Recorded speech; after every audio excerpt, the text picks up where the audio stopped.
about how she got married and her ex-boyfriend was threatening to release some of her photos, explicit photos on social media. I mean, she's now taking it handling it legally, but other women are also coming out saying they are being, blackmailed. But why do boyfriends do that? Because we actually have a story that hopefully we're going to be able to use in this show today, where boyfriends use their girlfriends' pictures online. What is that?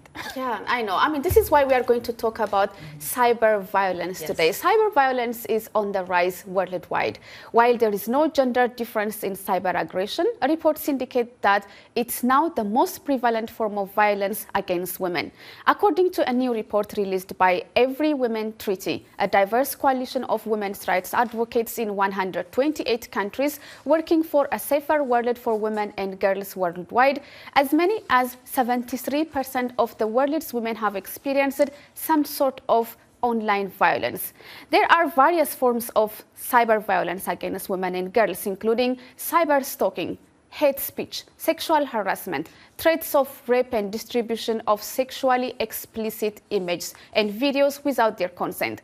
On this week's episode of Our Voices, we will look at these different forms of online violence, and we'll hear from victims about their experience and ask experts about actions needed from all sectors to end cyber violence.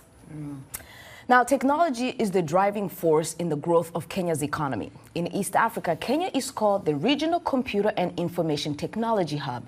It ranks the third most innovative economy in sub-Saharan Africa, according to the 2021 Global Innovation Index. As much as technology plays a critical role in the day-to-day life in Kenya, a number of people have fallen victim to it. As Sharon Baranga's report on cyberbullying and harassment against females is rising in Kenya. Let's take a look. Social media has become a way of life for a majority of people in the world. They are platforms that have literally shrunk the world into a global village where people interact, share their personal lives, promote their businesses, or champion for different causes.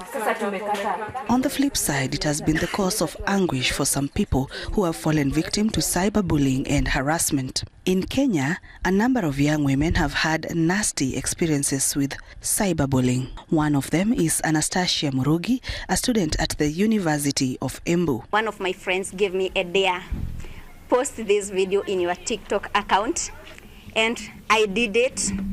I was dancing in a hoodie short, and most people were not used to see me in hoodie shorts, and they were, why are you posting this? Are you not the girl we know in church? Are you not the choir leader we know in church? Yeah, that's how it was like. People started calling me hypocrite, and so I felt bad. Miles away from Embu, we meet Lensa Atieno, another victim of cyberbullying from Western Kenya in Kisumu County. Lensa, a student at Sigalagala Polytechnic, was betrayed by her ex-boyfriend who decided to post her nude pictures on the internet after they parted ways. I was receiving calls. Watu wananiuliza kwani what's happening? People asking what was happening, others concerned that I was selling myself. My ex-boyfriend used to body shame me on Facebook. He vowed that he was going to make life difficult for me and lower my self-esteem. It is then that I deleted my YouTube, Instagram, and everything. Even after getting rid of her social media accounts, Lensa still struggled with the effects of being cyberbullied. I lost respect and I was stressed. I had peace of mind when I deleted my social media platforms. Just stressed. George Omamo, a family therapist, says there are steps which a victim of cyberbullying can take to protect themselves from online or get justice in Kenya. The most targeted group are young ladies. Somebody has attacked you. What do? First option is to bar him completely from your wall. That one you can. Second option is to report the person, because Facebook gives you that platform to report. All right? And third, if you can prove evidence that so-and-so is following you up, there is what we call stalking. You can take legal action on such. The Communications Authority, the regulator of Kenya's communications industry, monitors Kenya's cyberspace with the objective to assist in detecting and preventing cyber crimes. Those include cyberbullying and harassment through social media and online platforms, fraud, ransomware and hacking, and the spread of fake political news and defamatory propaganda on the internet. Sharon Baranga for Voice of America in Nairobi, Kenya. Thank you, Sharon, for that report. While politicians, journalists, or celebrities in general face the highest risk of an online attack, women in those fields are more likely to be targeted because of their gender. Nigerian President Muhammadu Buhari's daughter, Zahara Buhari Ndimi, is joining us by Skype to tell our viewers how she has been affected by cyberbullying since her father became the president. She is the founder of In Conversation with Zahara, a social media platform that she uses to address cyberbullying. Zahara, welcome to Our Voices. Thank you very much. So Zahara, thank you for joining us. So you are the daughter of the president, but you are not in politics. So why are you attacked? What kind of attacks, cyber attacks, have you experienced? So I think I am basically attacked because I am a soft target. Out of all my siblings, I am the most exposed, especially in social media. So I think it was just easy access to me. And in ways that it has affected me, basically, I think you just become anxious and over-aware and overly critical of yourself. But I think with time and experience, you kind of get over it. That's really interesting. So we know that you were about 21 when your father became the president. I want to know, at that time, how did this affect your personal life, your dating life, your friendship life? How was that for you? Well, to be honest, I have blocked out a lot of that memory, but I know that at that time I was very anxious because I felt like I was being watched all the time. I was attacked by, you know, if my father would take a decision, they would come to my page and just insult me. It used to hurt. My heart used to beat so fast, but then I realized that that wasn't a reflection of me and it was just them. Now, Zahara, thank you so much for being with us once again. Now, you were you were attacked, of course, online, and there was a time where you took an online platform to court. Can you tell us briefly about that? And did that help to show that there are some repercussions, some consequences in cyber violence? Yeah, so basically, once I took that platform to court, once I tried to sue them, no other platform tried to do that again. So this was a defamation, and it was very serious. As one of the ladies from Kenya said, this takes away your reputation.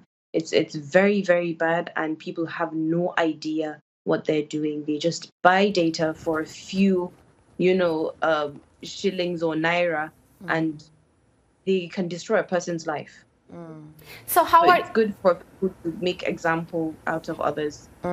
How are you using your foundation In Conversation with Zahara to address cyberbullying, cyber attack against women? And what is your advice for other women like you who are being silenced from being heard on social media platforms?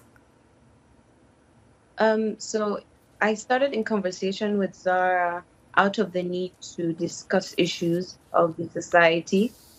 I was looking for a place to go to where we can talk about these things and actually educate people. Unfortunately, I couldn't find one, and I was like, why don't I do it myself then? So I went ahead and started this. We got a communications expert who was Mariam Loshi at that time. We got a lawyer who explained the Cybercrime Act that was signed into law in 2015. And then we also had someone else that had experienced the cyberbullying. So these three people on the panel created a lot of value for the audience. People understood that they could take people to court for just making them feel uncomfortable online. So that was very good. Now, Zahara, many people are wondering, maybe your advice can help as well. Like, they want to put their footprints online. Sorry, I can't hear you, actually. Okay. How about now? Yes, I can hear you now. Right. Now, I'm saying that some people want to really put their footprints online by being on social media, whether it be for their business, their social media presence, basically, to either make money or to just, you know, gain some fame in whatever business they're doing, maybe art, music, and so forth. Do you advise them when they're experiencing cyber attack to either just completely get offline or really just stand up for themselves? So I wouldn't... I'd like to go back to the people insulting others. I forgot to answer that. Basically, if someone attacks you, it's not a reflection of yourself. It's a reflection of that person. It's their insecurities that they're shining upon you, which you should recognize. When I was being attacked so many times, I actually stopped feeling bad for myself. I started feeling bad for them because I started reading into the comments they were writing. And it just showed me how much pain they were going through, which was very important for me to understand and put things into perspective. Can you repeat your question again? Right. I mean, do you advise that if someone really wants to put their footprint online on social media for either maybe a music they want to put out, but they're experiencing a lot of violence and bullying, should they really just stand up for themselves and learn how to do that? Or should they just get off of it just for peace of mind and just to avoid all of that drama? So it really depends on what you value most. Is it your peace of mind or is it your career? Are you going to keep listening to what people are saying, or are you going to be focused on your path in life? I think there is no one rule for everyone. It depends on what you find most important. As for me, I think a bit of both is important. You stand up for yourself and you also look for a way to find peace. Maybe you can turn off your comment section. Certainly. Thank you so much for coming on to our show, and we hope that you'll come back next time for another discussion. That was Zahara, Inshallah. That was Zahara Buhari Indimi, Nigeria's President Muhammadu Buhari's daughter, speaking on her experiences with cyberbullying and how she developed the confidence to handle them through her In Conversation with Zahara platform. Thank you for joining us. It's time for a break, but first we want to remind you of our social media platforms. We are on Facebook at VOA Africa, and our Instagram and Twitter handle is at VOA Our Voices. We are also on WhatsApp, and our number is country code +1 202 503 9025. We'll be right back.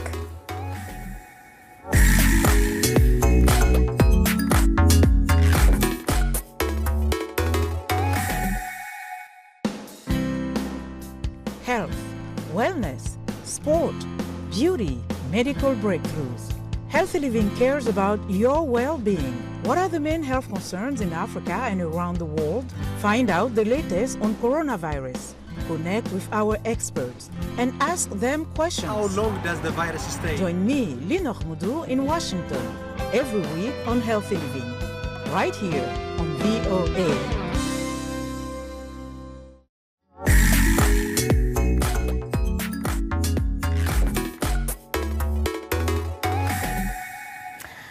Welcome back. You're watching Our Voices. Today we're talking about cyber violence and cyberbullying and online hate and how to prevent it.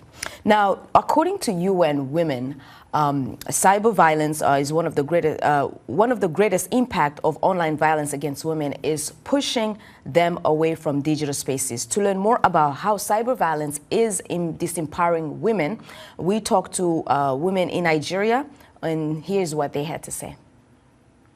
It creates shame and fear. Shame in the sense that they don't want to come clean, they don't want to come out for people to help them. Even though people are very willing to help them, they're just out of fear. They like withhold themselves from getting help.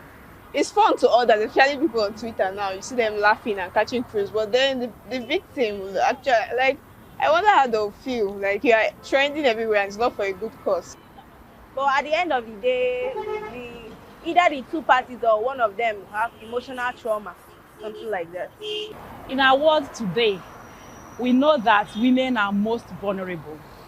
When it comes to gender, both genders, women are most vulnerable. So whatever, any way you're seeing it, no matter the angle you're looking at it, women and children, they always fall victim. Cyber violence against women limits women's ability to express themselves equally and without fear, profoundly affecting free speech and advocacy. This is what our guest Lilian Diabo-Iyong, a young activist from Cameroon, says she experienced. Lilian is the founder and CEO of Lilian Diabo Foundation, an non-governmental organization that's fighting for the rights of women and girls with disabilities. Lilian, thank you so much for joining us today. The pleasure is all mine.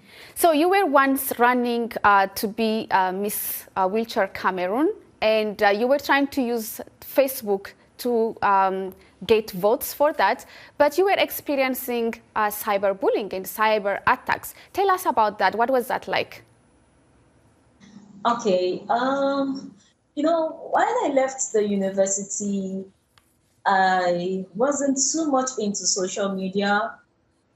I had a Facebook page, I had a Facebook account, I had but I was not using them. You know, I was not really into social media because I never saw the essence of getting so used to social media. But when I got into the Miss Wheelchair Cameroon beauty pageant, I saw the importance of using social media in order to gain votes, because 50% of our votes were being considered from Facebook likes and shares and comments, while the rest percentage was being considered based on in-person performance and all of that, and skills and potentials and all of that.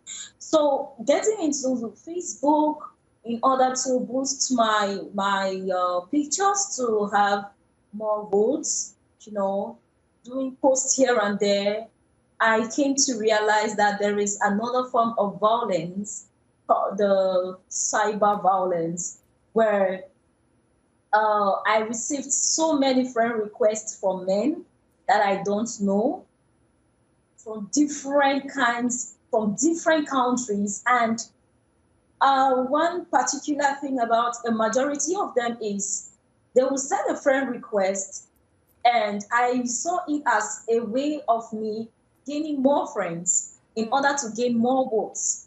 Yeah. But I never knew that there were other ulterior motives behind those friend requests.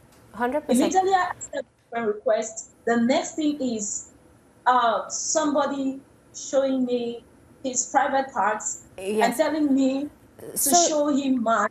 Right. Lilian, just building on that, can you tell us how such experiences discourages women and young girls from advocacy work, right? So you go on for one thing and then they're sending you images of other things. Do you think this discourages women from advocacy work and being the voice for voiceless people? It does. To a greater extent, it does, because it has a psychological trauma that plays in your mind, on your mind, you know. There is somebody probably insulting you here, and the other person is showing you his or her private parts and telling you that if you have to do it the same way he is doing it, he's going to forward your pictures or your post to his friends so that they can vote for you. You know, it has a lot of negative effects on women and girls, because it causes trauma. It makes you to slump, you know, to shy away from social media. That is for people who have not gained the courage to shun or to speak against such activities. Because for me as a person, I either block you or I go on my social media handles and do an indirect post concerning you. You know, I am talking to you, but I am not calling your name. And I am warning you indirectly that if you continue what you're doing, I am putting your name and I am telling the whole world what you are doing behind the closed doors of Facebook. And you're focusing on your work more than trying to correct this behavior online. Now, how has social media, even though before you weren't really seeing the benefit of it, and once you got on it, despite the violence that happens on it, how did it empower you in your organization, in your foundation, and what you're doing right now? Social media has played a very important role in my life as a person and my organization. Facebook in particular is a platform where 90% of my funders and partners and collaborators come from.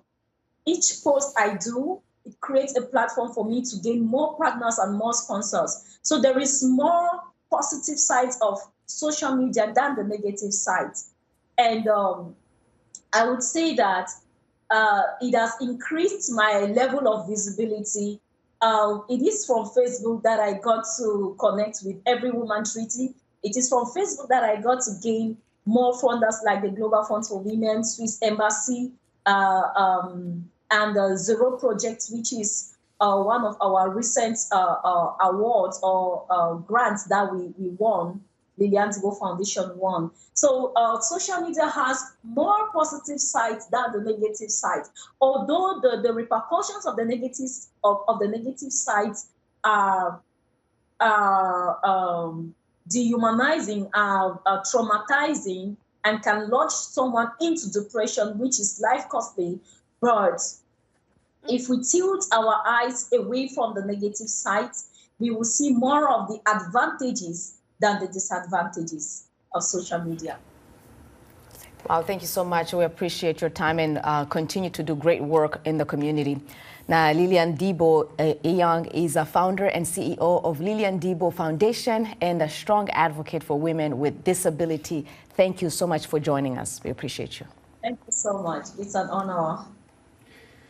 Well, yeah, as we heard from all these different women we talked to on the continent and also from the experts we had, the trauma, the psychological impact from cyber violence is big, and it definitely needs to be addressed. Seminish, Orion, I want to say something. You know, I mentioned that I don't have social media, I don't have a very strong online social media presence.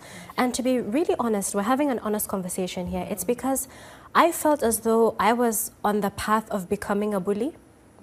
So I would see things, and it would make me think about the things that I didn't have in my life, and it stirred some type of horror. So I'm a person, I joke a lot, right? And I make a lot of inappropriate comments off camera. And on a serious note, I would see things and it would make me feel a certain type of way. So I recognized that, and I think it's really important to also take self-accountability into account, because if you know that you stand risk of sending out the evil eye to someone, or if you stand risk of expressing such negative and vulgar things to people, then please do us all a favor and get off social media. But also, while self-accountability is important, we also have to recognize that the companies, the social media companies, these big companies, also need to have a responsibility, because these attacks are happening on their platforms. That's right, because as you know, recently Kenyan Labor Court did say that they actually have jurisdiction to sue Facebook. So, because their employees were saying that they were being shown things that were so gruesome that it traumatized some of them. But I think you're correct. Social media it can also be very, very vulgar. It can also be very dirty. And I can understand when you say that you want to call things out. Yes. So you're not 100% wrong when you say that you want to be the bully, because there are people who put... I mean, I don't want to be the bully. I recognize I could potentially be a bully, and I'm like, okay, this is clearly not a space for the bad things that you see, hopefully, because there are things that sometimes I want to say, you know what, that shouldn't have been there. That shouldn't have been posted. That person is being hurt. That person is being raped, But there is a proper way of, saying that without personally attacking the person based on the gender, based on the look, or based on their personality. That all boils down to your personality. Like, we know that as human beings, there are simply bad people. Unfortunately, social media is what gives them the arena to express all that negativity without being able to look at you face to face. Because looking looking at a person on its own is a barrier. And then social media takes away that barrier and the worst of you manifests, right? Another thing I want to point out is that when these things happen, when the bully, when the attack is happening, women need to know what to do. Women need to know how to report it, where to report it. First of all, recognizing that this is harassment, this is violence, and taking it to the police. And also the legal entities, the police also need to recognize that this is indeed a violence and need to be taken care of accordingly. That's what I got from this show today, that those women that we've spoke to, they acknowledge that you must stand up for yourself. You must know how to deal with it, because if you want to be online, then you shouldn't be kicked off of line because of bullies and, you know, violent people online. So I took from that, you know, you need to stand up for yourself and, you know, stay online. Exactly, and I hope our audience also took that message. That's our show for today. We will see you again next week with another exciting program. Be sure to continue the conversation on our social media platforms. Until then, thanks for watching.